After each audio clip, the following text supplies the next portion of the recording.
guys, welcome back to Jurassic Collectibles. I hope you're all enjoying this festive and New Year season. It's not the New Year yet, but we're going to celebrate this sort of Christmas limbo period by looking at this guy. It's the Papo Oviraptor. Now, this guy is still in his bag, and I believe he's the only Papo dinosaur with an accessory, as far as I know. And we'll have a look at what that is in just a second. So let's get him out of this bag. I know how much you enjoy seeing me debag the dinosaurs. So, here he is out of the bag. Already, he is looking fantastic. He's in a plastic tray here, which keeps his arms and legs from warping and protects them. So let's take him out of that plastic tray and let's get a good look at him. So, if I just make sure the camera is focused, there we go. And we'll do a quick 360. So straight away the detail on this guy is screaming at me. I mean, wow, what an amazing sculpt and paint job. Here he is from front on, and wow, really like this one already. Okay, so let's get a closer look at his head. So as you can see, despite this being a very small dinosaur already, he looks really detailed. I love those bird-like eyes, and that beak is just fantastic. You can see there in the interior of the mouth they've sculpted just two small teeth there. I'm assuming that's what would have been in the fossils. But wow, look at that detail along the back of the neck there. Wow, it's just staggering. And the paint job is so varied and detailed. They've got some really naturalistic colours as well. As we go down the neck, you can see we've got some nice loose flesh hanging from around here. A bit like a turkey, really. And then we've got this sort of crocodilian underside here. And then you can see the hand, clawed hand, very nice, very detailed. And here is the accessory. So this guy comes with an egg, because oviraptors were known for being egg stealers. And I must say it's a lovely little egg, very detailed. You can see the surface finish there, really nice. Not too dissimilar from the eggs we see in Jurassic Park. Nice clawed hand holding that. I could say that maybe the way it's holding the egg doesn't look too realistic. Maybe it could have been grabbing it from the top, where it would have been easier for it to hold it. At the moment it looks like it maybe would slip out of its hand, but who knows. Then you can see up here we've got some nice musculature coming across to join up with the shoulder. You can see the ribs faintly coming through there.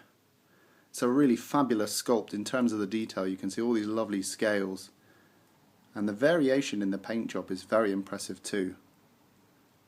Got some lovely clawed feet, and just the variation of colours. I mean, just look at this leg. Let's take this leg for example. We've got dark brown, light green, with a wash of a dark green in between the scales.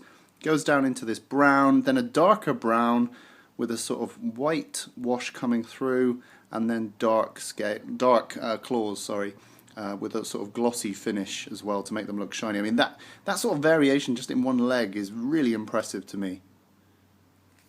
So you can see the underside there. The feet are sculpted on the underside. Not as nice as some of the other dinosaurs we've seen, but still a very nice sculpt overall. Visible musculature in the tail there. And we've got these nice little ridges going along the back as well, actually. Like some of the other ones, it's very sort of crocodilian. And even there's a nice gradient going from a light green to a dark green just in that tail alone. So I'm always impressed by the sort of airbrushed paint jobs that we get in these Papo dinosaurs. The detail is astonishing. Really nice. And I love this streak of red across the eye and on the bill there as well. Amazing stuff. Look at that wash on the beak. Beautiful. And the interior of the mouth, it just all looks really good. Actually got made in China printed on the egg itself. And I usually prefer these sort of details on a figure of this quality to be on the underside of the foot or something like that. So it's a shame that this has come across the egg, but it's on the inside, so it's not too visible when you have this guy on display.